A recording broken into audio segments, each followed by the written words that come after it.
You're either going to be uncomfortable because you're not doing uncomfortable things, or you're going to be uncomfortable because you're doing uncomfortable things. And I lived a long time being afraid of anything that scared me.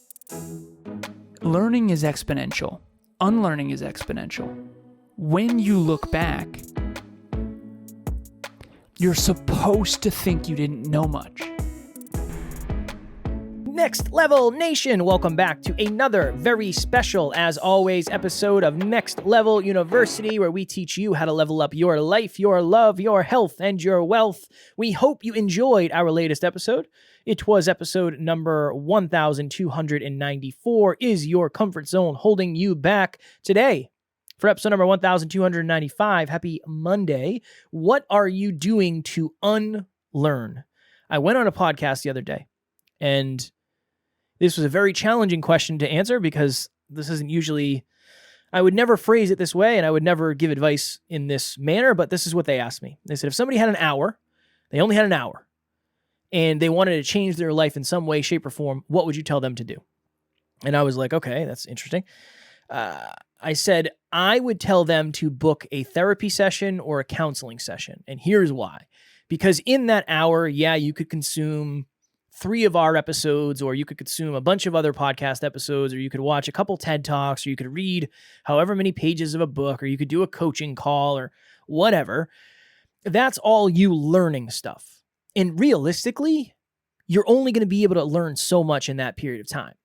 But if you did a counseling session, I guess I would say a coaching call if it's a deep coaching call. But if you were to do a counseling session or a therapy session, you might have the ability to, I won't say unlearn everything, obviously, but you might get a new awareness that teaches you something about yourself that might unlock years and years and years of conditioning. I can't think of anything more valuable from a time use perspective than that. So I said, that's what I would do, because I think many of us were hyper-focused on learning, and I think that's super important. But it's almost like, in a way, have you ever seen, did you ever watch The Price is Right when you were younger? No? There's a game called Plinko. Oh, it was my favorite game. Plinko was like, it was the GOAT of the Price is Right games. The greatest of all time. So it was this. I know what GOAT means. What's Plinko? The way you looked at me, you were like, when I said GOAT, you went, Plinko. I'm going to tell you what Plinko was, okay? Plinko. It was this game where you walked up these stairs, and there was this opening on a vertical board, and this board had a bunch of, what's the word? I don't know how to explain it. You would drop something through this, and it would bounce off of, it would go boop, boop, boop, and it would bounce all the way down. And at the bottom, there were prizes. Okay. Like $100, $1,000, that type of thing, right? I don't know if that made any sense to you. If you've seen Price is Right, you know exactly what I'm talking about. I think of learning and not unlearning as you might drop a ball, aka a piece of knowledge, and you think it's going to land in a certain way for you. You think, oh, I just learned all this stuff about sales. Now I know exactly what to do. The problem is when it hits your conditioning, the ball jumps into a different place, and it doesn't go exactly where you wanted it to go. That's why I think unlearning is so important, because the information you're learning might not be going to the places you want. It might not be as applicable as you want. It might not be as powerful as you want unless you understand yourself at that level. So maybe, I don't know. AA, if you use a clip of me saying that for social media, if you can find Plinko so everybody knows what I'm talking about, I'd appreciate it. Kev, I had a couple ways I wanted to go with this episode, but I always say that in coaching, I'm always focused on 3 things that I think are most important. Understanding yourself at a deeper level is number 1. Understanding other people, human beings, at a deeper level is number 2. And then understanding the world and how it works, the economy and the countries and the companies, private sector, public sector, all of it. So those 3, how deeply you understand yourself, other people, and the way the world works, now you're more effective. The analogy here is, I remember I played chess and checkers. It was a very unique experience with a 7-year-old and a 5-year-old, brother and sister. And I tried to teach them chess. And the 5-year-old was actually more curious There's a little girl, more curious about chess, but the boy was like, nope, no, mm-mm. And I tried to teach chess to a 7-year-old, which did not work. He's like, let's just play checkers because I already know how to play. And I think of it like, if you don't understand yourself, if you don't understand other people, and you don't understand how the world works, why it works that way, you're kind of playing chess when you don't know what the pieces do. And so to this episode, unlearning. What if you were taught that the chess pieces are supposed to go up and to the right, when in reality that piece doesn't actually go that way? So you kind of can't win at chess when you don't know how to play. And so you kind of have to, if you're so used to checkers and all of a sudden someone throws a chessboard in front of you, you can't really win. And that's a good analogy, I think, for this. So Kev, unlearning. I asked you, what did you have to unlearn? And then more importantly, I think, is how did you actually unlearn it? I feel like I've unlearned, to a degree, not-enoughness. That's something that was pretty much my entire life. Like, not good enough, not smart enough, just not enough. At anything. Not a good enough speaker, not a good enough coach. When you say that, you used to not say that out loud, right? Yeah.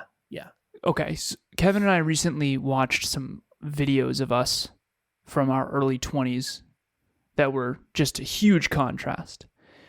And what episode was it? 22? The one we watched? I would trust you, probably. In early 22 or 20s. 20. I think 24 was Danielle, so I think it was 22. We were doing a lot of traveling back then. And it was just interesting how much worse we were at podcasting. But not only that, but we didn't really, in comparison, understand what we were saying nearly to the extent that we thought, which I think is life. I think you get older and you realize, I didn't really know that much back then. But of course you didn't, compared to you now, right? And so we were in our early 20s or mid-20s, I should say, at this point. And so my question for you, Kev, is back then, you didn't feel like you were enough, but you didn't ever say that. No. And what's ironic is that now that you feel like you're enough, now you can say that. I think it's really, you share scars, not open wounds. Right? We heard that from I don't remember who it was. Might have been Tori. I don't remember It's a good one. It's a really good one. And I always say, like, yeah, it's very hard to share stuff that you haven't figured out yet. I mean, it's very hard to teach stuff. For a long time, you and I did not talk about money. We would not talk about money early in this journey, really. If we did, it was a very, very small amount because we hadn't proved it. We hadn't lived it. We hadn't really experienced it in this regard, at least. I know outside of the business we had, but even in hindsight, I didn't know this back then, Kev, but I was trying to teach about money because I did actually know a lot about money. And in hindsight, it's very clear that you were trying to tell me, Alan, I can't teach this. I don't really know this yet.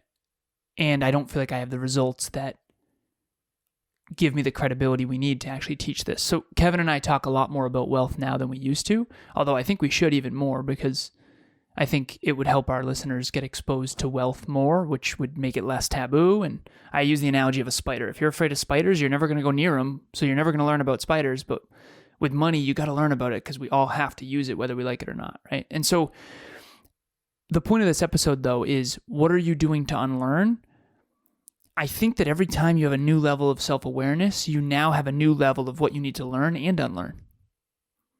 And so you had to unlearn not-enoughness. How did you do that? The simplest answer is I did whatever the lowest barrier to me doing something that I didn't feel good enough to do was. Very much like in the beginning, certain interviews. We interviewed Lori Harder 34 episodes in. Like, I didn't feel good enough to interview her. But it was like, okay, we did, and it went really well, and she had nothing but good things to say about us. Like, okay, cool. That's awesome. It was just, I really believe one of the things that gets people caught up is we don't look at the most relevant proof. We might look at the most recent. I say look at the most recent and relevant proof. But we might look at the most recent. We might not look at the most relevant. So if you're looking at the most recent and you struck out, that's not necessarily the most relevant if you get a hit the other 7 times you go up to the plate. Obviously, that's not the number, but just in this example. So I think in my mind, in the beginning, I didn't have any recent or relevant positive proof. All I had was, you're not good enough, so you don't try. And when you don't try, you don't get any results. When you don't get any results, it reinforces the not good enoughness, because then it's emotional. It's like, oh, I don't deserve this anyway. Then when you start doing small things, interviewing somebody, right? Somebody comes up to my house. Shout out to Dan, episode number 6. Somebody comes up to my house who I hadn't met or hadn't seen in years, since middle school. Comes up to my house and we do a podcast interview. That proved to me, interesting, recent and relevant proof. I can talk to strangers. I just did. I mean, he's not a real stranger because I know him, but I could probably talk to somebody I've never talked to before. All right, cool. That, I really think it's, you dip your toe. You didn't believe you could do that before? No, I don't think so. I don't understand how you take so much action when you don't have belief. I think I know what the other option is. Just don't do anything. You know? Just be stuck. You're going to be uncomfortable anyway. Really. You're either going to be uncomfortable because you're not doing uncomfortable things, or you're going to be uncomfortable because you're doing uncomfortable things. And I lived a long time being afraid of anything that scared me. Yeah, that was fire. What you just said. You're either going to be uncomfortable doing uncomfortable things, or you're going to be uncomfortable being stuck. Yeah, you're going to be uncomfortable because you're not doing uncomfortable things. Because I think everybody kind of knows. Somewhere in them. They know that if they're conscious of it, if I keep avoiding this forever, this is going to get worse. It's not just going to fix itself. It's like, it's the crack in the wall. It's a crack in the wall and you're like, yeah, I know I could do something about this. Then it's like, that crack's going to get a little bit worse and a little bit worse. And then eventually the mountain may seem insurmountable. And then it's really hard to start then. You know, one of the best things for you and I, we didn't have midlife crises. We had quarter life crises. Yeah. It made it a little bit easier because there was less proof than if you're 45, right? And again, nothing against that. Growth is forever. It's infinite. But when you're 25, 26 years old, you don't really have anything figured out. And in a way, I think you kind of know you don't. When I look back, it's like, I didn't know what the hell I was doing. I had my first apartment ever, like by myself. You know, not my first one, but like my second one. I don't think you know that much. So yeah, I think. Well, that's the compound effect. And I know we're going to get back to this episode, but that's the interesting thing. And I want to share this with the listeners because this is, I think, an important thing. Especially for the younger listeners. Assuming you stay on a growth journey and you learn and unlearn, like this episode is talking about, you exponentially connect dots. Like, let's say I get one new piece of information about humans. Now that connects 34 years worth of memories into a bigger understanding. So it's exponential. So like, of course, we've learned more in the last 6 years. March of 2017 is when we started this podcast. Kevin started it prior to me, but I was his first guest.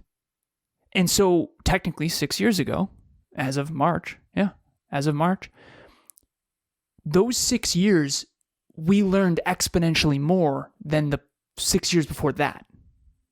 And in those 6 years, we learned exponentially more than the 6 years before that. Like Emilia, she doesn't,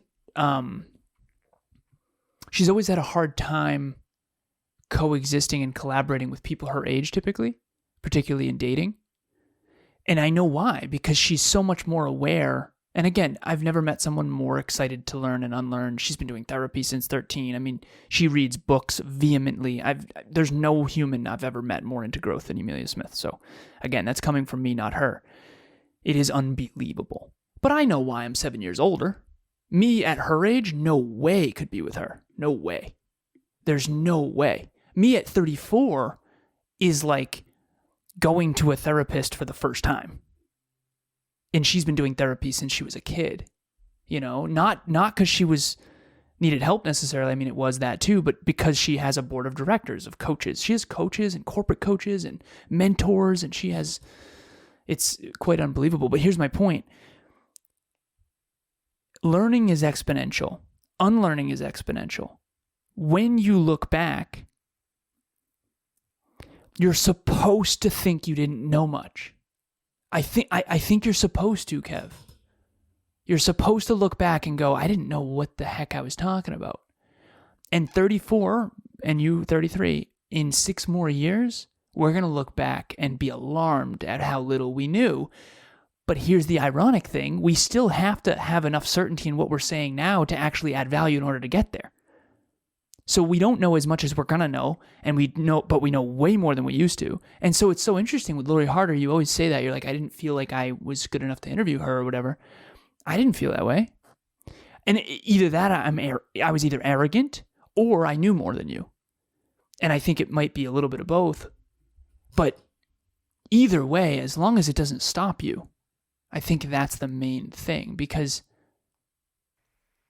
it usually does. You and I had not an argument. We had just different beliefs.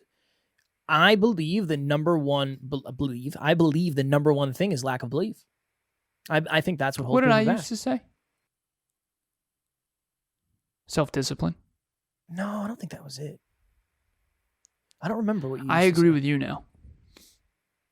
That's my belief. Yeah, it's belief. Self-belief.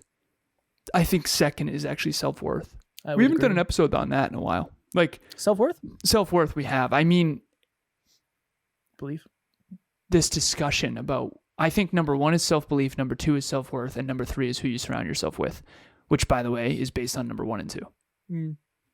And I would agree. It took us 34 years to figure that out. And I'm coaching an 18-year-old, and I'm giving him these things, and it's like, oh my God. Like, it took me, I didn't learn that till like earlier this year, man. You know, so it's pretty cool. But anyways, back to the original episode about unlearning. How did you unlearn? Keep showing up? Yeah, I think that's really it. I absolutely love book club. It is my favorite way to start the weekend. We talk about the chapter that we read previously, and it made a big difference in my life and the beginning of my journey of self-development. And it is a very kind and welcoming community, and it's a great space where if you want to just sit and listen, you're able to, but there's also a lot of space for discussion and questions.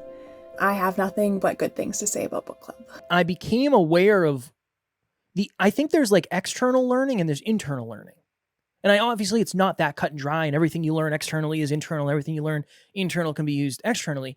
But it's almost like if you read a book on, one of the first book I ever read was Rich Dad Poor Dad. You recommended it to me. I listened to the audiobook while I played MLB, whatever the show at the time. That was a very tactical thinking book for me. It's like, oh, I've never thought about money that way. Cool. Interesting. Oh, I didn't know that about this. I didn't know that about investments. I didn't understand this. Blah, blah, blah. Okay, cool. I don't think that book ever got me to say, oh, interesting. I have a money block because of blank, blank, blank, and blank. And I have low self-worth around money, so I don't feel like I actually deserve it. Because that right there is a huge unlock. This is my visualization of this. On a video game, when you're on level 10, imagine somebody comes down, a mentor or whatever, and they say, oh, you didn't realize you could jump. Oh, the X button, that'll help you jump. This whole time you thought you were bad at the game? No. You weren't playing the right. You just didn't know. Like, you didn't know you can hit X. Now everything gets a little bit easier. That one piece of knowledge, that one piece of awareness, and let's just pretend it's internal for this situation, that goes back 10 levels. Now that's like locked in. That's like, oh my goodness, I would have done everything different if I knew that. Oh, I never would have failed as many times on, okay, cool. Now going forward, that's empowering. That's empowering. So that's kind of how I think of it. When you unlearn a block, like, oh, the wall was there and I just couldn't get over it. Oh, did you know you could hit X? No. Oh, now you do. That block isn't there anymore. Again, in this analogy, it takes time and it's not going to work like that. But that's why I think unlearning, it's almost like you're pulling a pin that has a ton of pressure behind it. And all that stuff goes. It's like, oh, cool. Now everything can actually land the way you want it to. The one thing that I want to make clear, though, is that you always take action. That's the thing. Fair. And so, like, when you learn something, you implement very quickly. And I think that I do too, but not as quickly. And I think that without that, it might not fully land, because you can learn something about yourself. And the other piece that I wanted to share quickly as well is it's both. Okay, Rich Dad, Poor Dad, that's an extrinsic book. It's going to teach you about money, not teach you about yourself with money. You see what I mean? You need both, though, because For sure. Here's what's going to happen. Kevin's going to read Rich Dad, Poor Dad, hypothetical world, we'll go back 6 years, something like that. He's reading Rich Dad, Poor Dad. It's extrinsic, meaning he's going to learn about money, not necessarily about Kevin with money, okay? When you learn about money, now you're going to go try things you normally wouldn't try, and they're not going to work. Because Kevin with money, it's not the same game. And then you're going to realize, oh, this isn't working. Either this book sucks, or I have to go learn about myself with money and read The Illusion of Money, which is about self with money. And usually what you did, luckily, was you reached out to me or whoever, mostly me, but that's fair. Thank you. Take credit, Alan. It's all good. Okay. So you reached out to me. And then I would tell you about you with money. The book is a catalyst to get you to learn about the thing. But if your operating system is off internally, you can't use money the way other people can use money, if that makes sense. So like Ray Dalio doesn't have any money blocks. Kevin Palmieri does. So you can't learn about money from Ray Dalio and then expect it to work for you and be a billionaire. That's never going to happen, right? So, and this is what I didn't understand, quite frankly. I did not understand this. I've always been very extrinsic. I think men tend to be more extrinsic statistically, and women tend to be more intrinsic statistically, meaning, and I think a lot of it's culture and a lot of it's biological, but I didn't have a diary growing up. Now I have a journal, and for years after 26, I wrote in my journal. But I wish I had a journal growing up. Emilia's had diaries since she was a kid, right? And so I think males statistically tend to be more extrinsically motivated, and then females tend to be more intrinsically motivated. But again, we both have both, and I don't want to get down any sort of male versus female. That's not what I'm saying here. What I am saying here is that when you learn something new extrinsically, it's supposed to bring new change that gets you to see intrinsically. And then when you learn something new intrinsically, it's supposed to be like, oh, now I can get this extrinsic result that I couldn't have gotten before. And then you go for it, and then you learn something else extrinsically, which then reaches another block intrinsically. It's supposed to feed. Very last thing, we have a close friend of ours who was writing a book. He's very, very big on YouTube.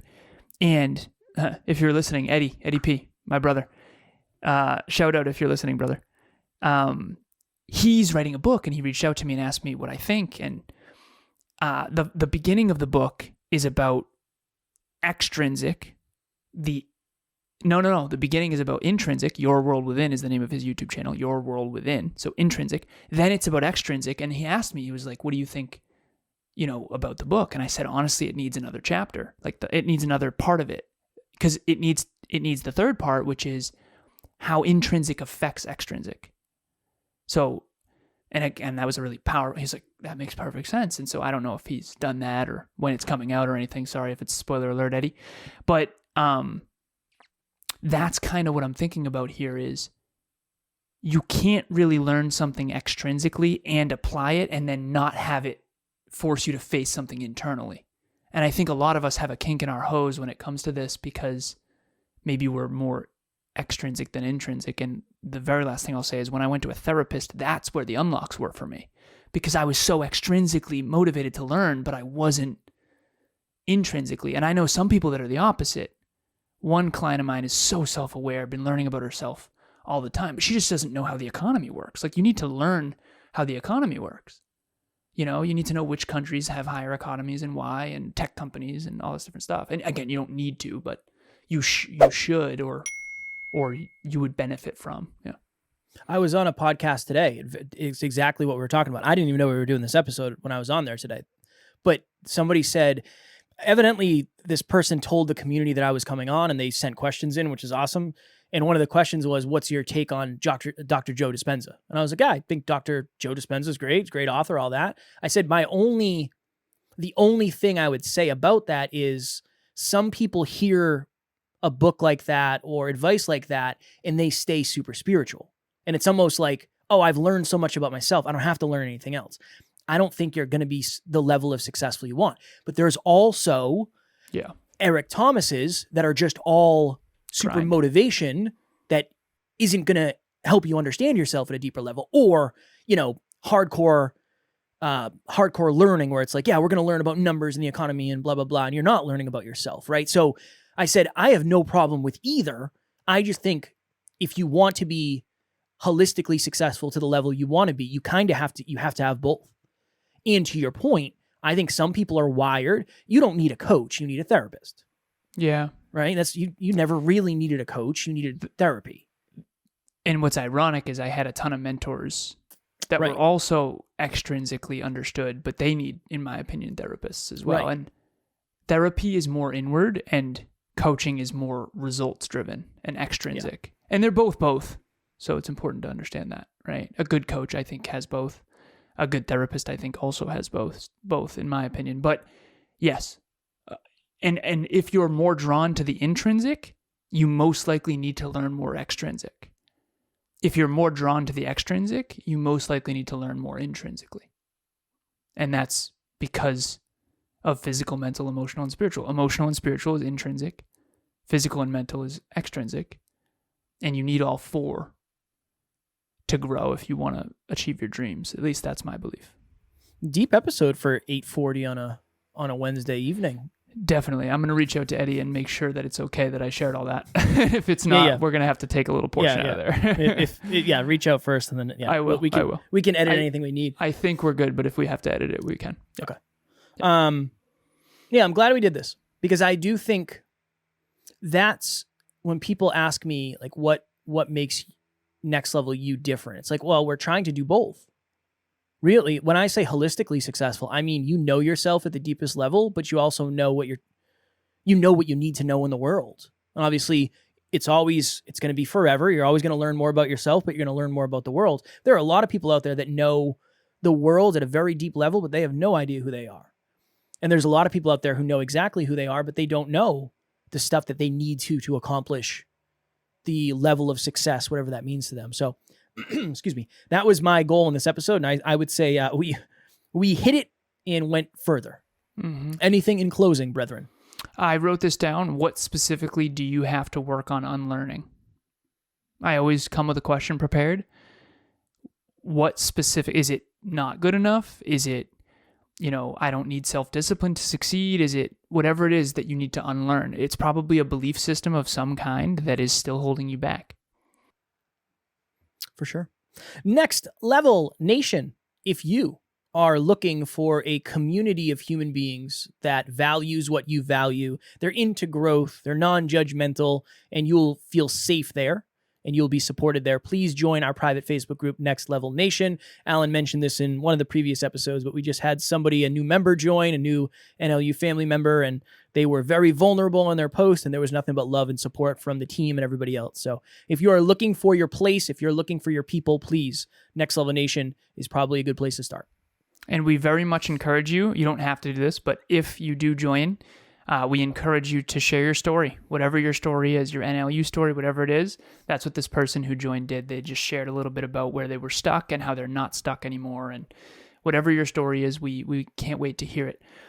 So Group 10 is closing on April 11th. Is that true? That is 11th? True. It's starting April 11th. Yeah. Starting April 11th. Therefore, it closes technically the day before at midnight. Okay, so Group 10 is closing at midnight on April 10th. We already have several spots already taken. We are only ever taking 10 people for Group 10. If you feel stuck in lonely land, if you feel directionless, if you feel any sense of hopelessness, let group coaching be the star that can guide you in the dark.